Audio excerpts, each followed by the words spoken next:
ஆச்சி அதிரசமா விடுங்க, கையில தட்டி சூடான எண்ணெயில பொரிச்சா அதிரசம் ரெடி. கரூரில் கடந்த மாதம் 27ஆம் தேதி தவிக தலைவர் விஜய் பங்கேற்ற பிரச்சார கூட்டத்தில் ஏற்பட்ட நெரிசலில் சிக்கி 11 குழந்தைகள் உட்பட 41 பேர் பரிதாபமாக உயிரிழந்தனர். 100க்கும் மேற்பட்டோர் காயமடைந்தனர். இந்த சம்பவம் நாடு முழுவதும் மிகப்பெரிய அதிர்ச்சியை ஏற்படுத்தியது. இதைத் தொடர்ந்து கூட்ட நெரிசலுக்கு உண்மையான காரணம் என்ன என்பதை கண்டறிய தமிழ்நாடு அரசு ஓய்வு பெற்ற நீதிபதி அருணா ஜெகதீசன் தலைமையில் ஒரு நபர் ஆணையத்தை அமைத்தது. அதன்படி ஆணையம் விசாரணை நடத்தி வருகிறது.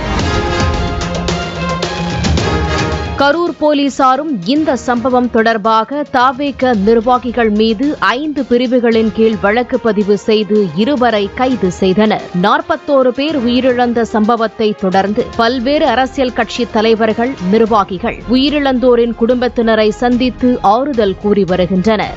இந்த நிலையில் தவிக தலைவர் விஜயோ பாதிக்கப்பட்ட குடும்பங்களுக்கு தலா ரூபாய் 20 லட்சம் நிதி உதவியும் அறிவித்திருந்தார்.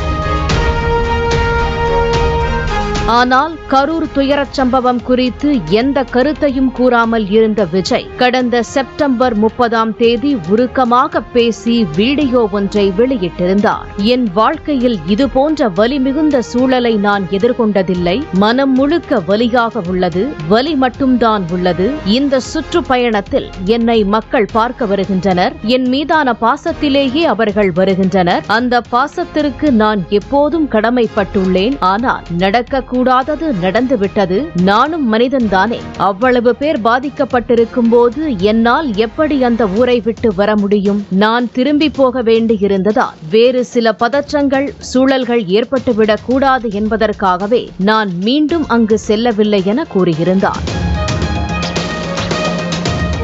மேலும் உயிரிழந்தோரின் குடும்பங்களை விரைவில் நேரில் சந்தித்து ஆறுதல் சொல்ல வருவதாகவும் தெரிவித்தார். ஆனாலும் உள்ளூர் நிர்வாகிகளில் சிலரை தவிர்த்து இதுவரை தவிக தலைவர் விஜயோ அடுத்த கட்ட நிர்வாகிகளோ உயிரிழந்தோரின் குடும்பத்தினரை சந்தித்து ஆறுதல் அளிக்கவில்லை என்ற விமர்சனம் தொடர்ந்து கொண்டிருக்கிறது. இந்த சூழ்நிலையில் அரசியல் கட்சிகள் நடத்தும் ரோட் ஷோவுக்கு வழிகாட்டு நெறிமுறைகள் வகுக்க வேண்டும். அதுவரை எந்த அரசியல் கட்சிகளுக்கும் ரோட் ஷோ நடத்த அனுமதி அளிக்கக்கூடாது என உத்தரவிட வேண்டும் என சென்னை வில்லிவாக்கத்தை சேர்ந்த தினேஷ் என்பவர் சென்னை ஹைகோர்ட்டில் வழக்கு தொடர்ந்திருந்தார். இந்த வழக்கு நீதிபதி என் செந்தில்குமார் முன்னிலையில் விசாரணைக்கு வந்தது. அப்போது கரூர் கூட்ட நெரிசல் குறித்து விசாரிக்க வடக்கு மண்டல ஐஜி அச்ராகர் தலைமையில் நாமக்கல் போலீஸ் சூப்பரண்ட் அடங்கிய சிறப்பு புலனாய்வு குழுவை நியமித்து உத்தரவிட்டார். வழக்கு தொடர்பான ஆவணங்களை உடனடியாக சிறப்பு புலனாய்வு குழு வசம் ஒப்படைக்க கரூர் போலீசாருக்கு நீதிபதி உத்தரவு பிறப்பித்தார். மேலும் உயிரிழந்தவர்களை பார்க்காமல் ஓடிய விஜய்க்கு தலைமை பண்பு இல்லை என்றும் நீதிபதி கடும் கண்டனம் தெரிவித்தார். இப்படி ஆளுங்கட்சி, எதிர்க்கட்சி, கூட்டணி கட்சிகள் மற்றும் காவல்துறை, நீதிமன்றம் என கடுமையான கண்டனங்களுக்கு ஆளான விஜய் கரூர் கூட்ட நெரிசலில் உயிரிழந்த தனுஷ்குமார் என்பவரின் குடும்பத்தினரிடம் வீடியோ காலில் பேசியதாக தகவல் வெளியாகியுள்ளது.